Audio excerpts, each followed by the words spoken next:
Hello students.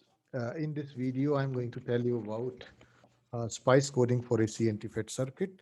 And prior to that, I would like also to show you some introduction to spice programming. And if you want the things to be discussed, I will discuss them detail.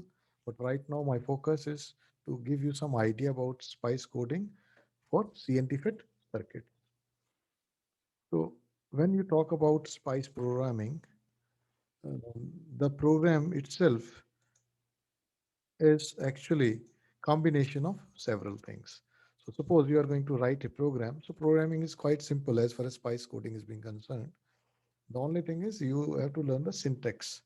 So suppose you are writing a program. The first thing you are supposed to do is open a notepad file. Suppose this is a notepad file, and the first line is to be introductory line.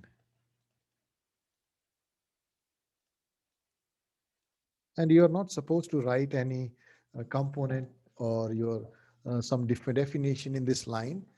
This line is for your reference, and this need to be kept intentionally blank also, because this cannot be read by the simulator. So once you have completed this thing, the second thing you're supposed to do is you have to include the technology file which you are going to use. Suppose you are going to use the TSMC and all, then you will write those model. And if you are using CNT-FET, then you will write the path of that file, and you will write the cntfet.lib. After that, all the parameters related to this will be defined for CNT-FET. And once uh, you are completed with your model inclusion, the next thing is you will define the components. So components are your resistance, inductance, capacitance, voltage source, current source, your BJT, your diode, your MOSFET. So all the components which are having your models can be described here. And once you are ending up with your components and your voltage and current sources, the last thing is your control lines. So what kind of analysis you want? If you want transient analysis, this have a different syntax. You are supposed to define here. You can easily find on the internet. You have to just type the keywords like transient analysis for use spice code. You will get that. Or you can have a DC analysis, or you can have a measurement. So anything. So many keywords are there, but it will take some time to get that thing into practice. So once you're over with this, then you have to put the end, and you will get the file being printed. Yeah, sometimes you need a dot print command, dot plot command. So they can be the solution. So in the end, you are supposed to put this dot end. So this will terminate the program. So simulator stop reading and give you the output. If you don't put end, it will definitely give you some sort of error. Now coming towards the components. Suppose you want to describe a component.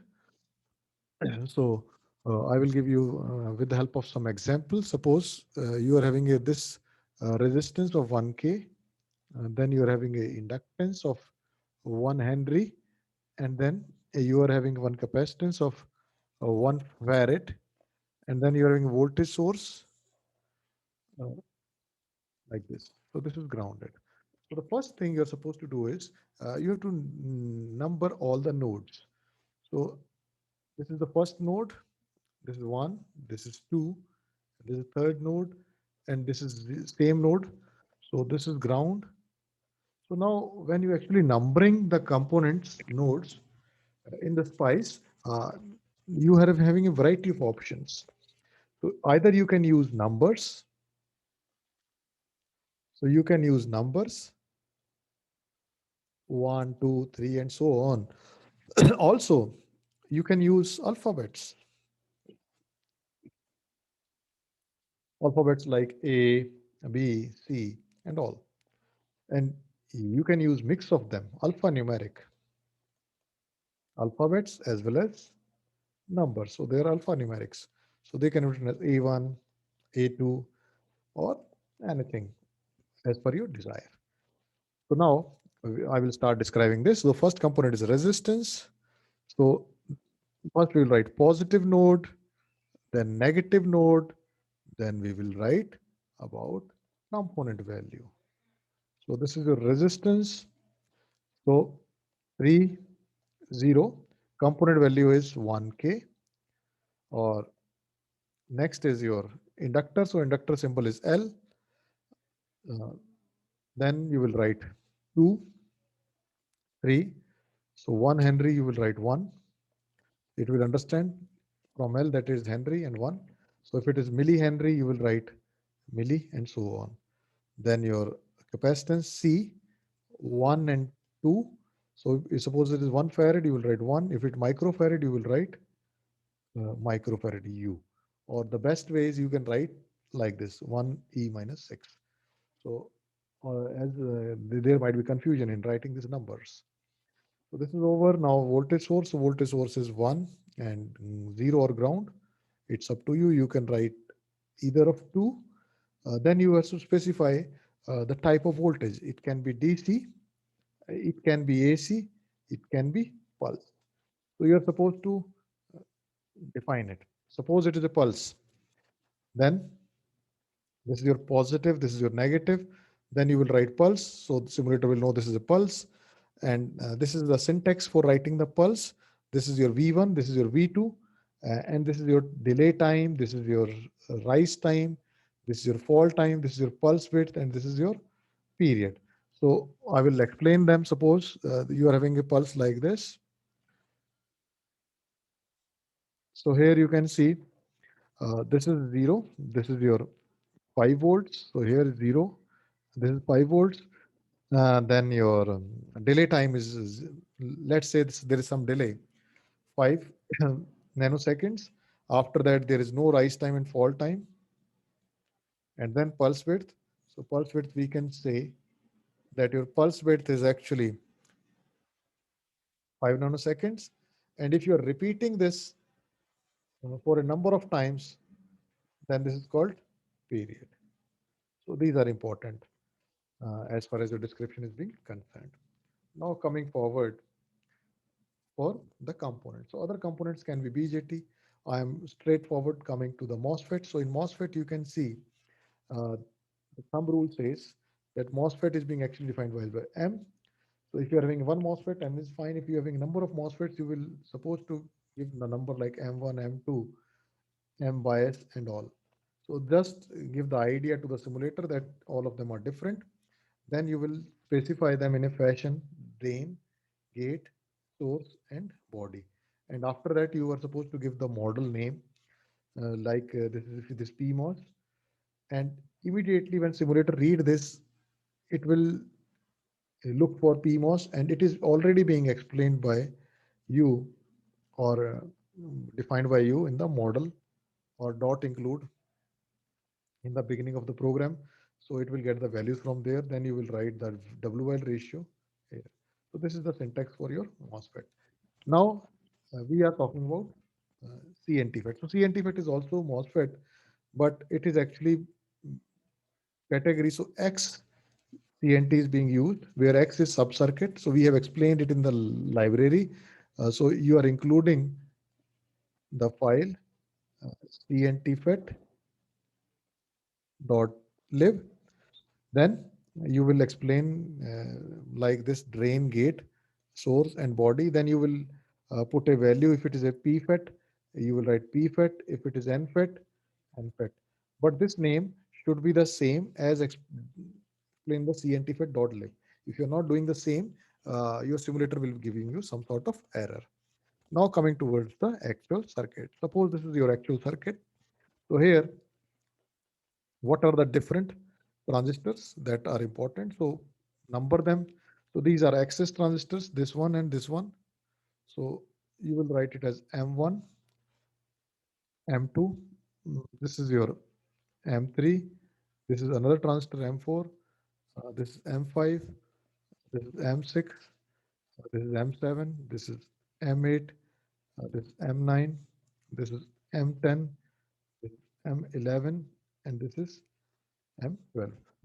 So these are the various transistors which you are actually going to use for the analysis. So if you know the working, then coding is not a big issue. So how you will go for that? Suppose if you do, now next thing is numbering of the nodes. So this is your first node, let it be one node, and all the nodes names will be in the same VDD and all. I'm not changing them because if you change them, it become confusing. So I'm not changing the node. I'm just numbering which are not being given any name. So one, so this is same. Then here, this is two. Let it be three. Then this is your four node.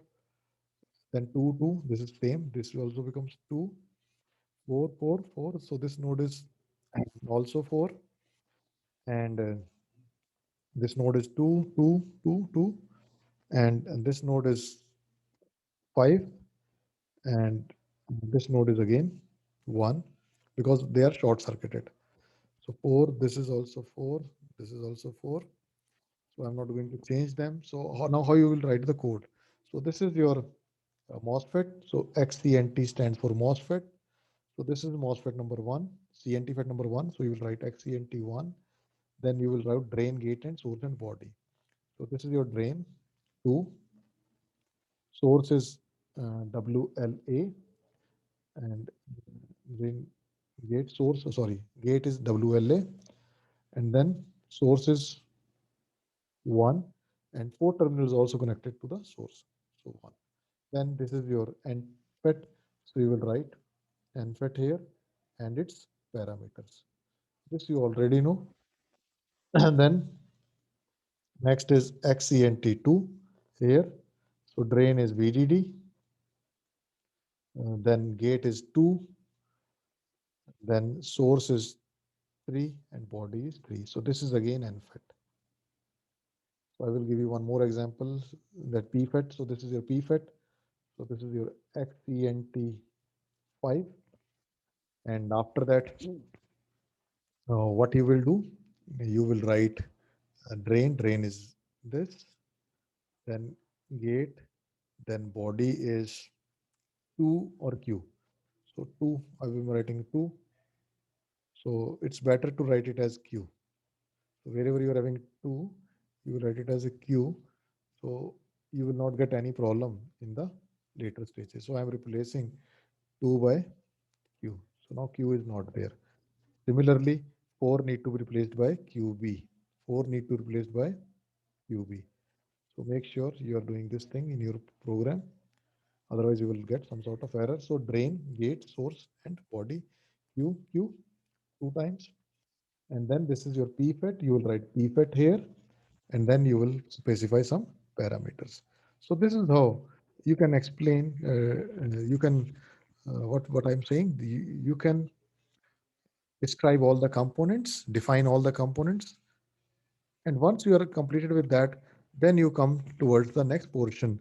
That is how you are actually writing the code, how you are actually reading the code, and all those things. So this is being written that if your write signal is 0, red, you are reading 1. And if you are writing 1, then you are writing 0 at Q. So many things are there in this, but working should be clear. And this definition is quite easy. What you have to do is you have to just define all of them in this particular manner. And after that, once you end up with this, then you will get the codes for next things. Like if you are interested in finding out power delay product or maybe SNM, then that's quite easy. But the main thing is you should do the definition. So that's all for the day. Finish this coding as soon as possible. And once this is over, then come with, you can come ahead so that I can discuss with you the further things, what you can do in SRAM, like your programming and all, for working read operation, write operation and all. So thank you very much. Have a nice day.